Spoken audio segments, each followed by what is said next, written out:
Gusto mo ba ng ganitong picture? Ganyan ang pagka-edit ng picture na yan? Gusto mo bang gawin yan? Madali lang gawin yan. Pumunta ka lang sa iyong Google Chrome. I-search mo sa Google Chrome ang Google Gemini.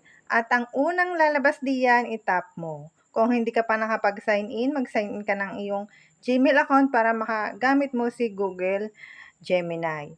Then, yung prompt na nilagay ko diyan ay nandito sa comment section at nailagay ko na din yan sa picture post. Kung hindi mo nakita yung post ko na yun, itong tutorial na ito, nandito yung prompt na ginamit ko sa comment section. Ipe-paste mo lang dyan at siyempre i-edit mo bago mo isend kay Google Gemini. Edit mo dyan yung pangalan at kung anong gusto mong nilagay. Ang nilagay ko kasi dyan ay tips and tutorial dahil ito ang topic ng aking account. Pwede mo siyang baguhin, tapos yung pangalan diyan ay pangalan ko. Buong pangalan ko ang nilagay ko diyan. Pwede mo din baguhin ang color ng damit. Kung ayaw mo ng violet, ay pwede mo i-describe doon sa prompt. Baguhin mo lang, i-edit mo lang. And then maglagay ka ng isang picture at i-generate na nga ni Gemini AI. Unang lumabas dito sa aking ginawa, ganitong itsura. So ayoko niyan parang pag tiningnan mo siya, parang hindi ako.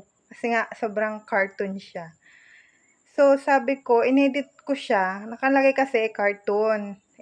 Ano yun, doon sa, prompt ko. Cartoon talaga, kaya yan yung lumabas. Parang cartoon talaga siya. Inedit ko, sabi ko, doon sa, pagka-edit ko, nilagay ko na gusto ko yung mukha ko ay yung parang totoo. Tungkol dun sa in-upload ko na picture. Yan. Parang totoo. So, ito na yung kinalabasan. Inulit niya ni Gemini.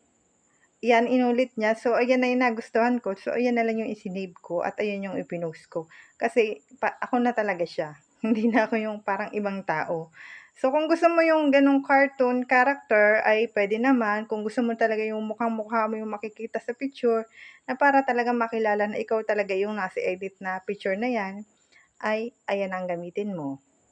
So, sana may natutunan. Follow and share.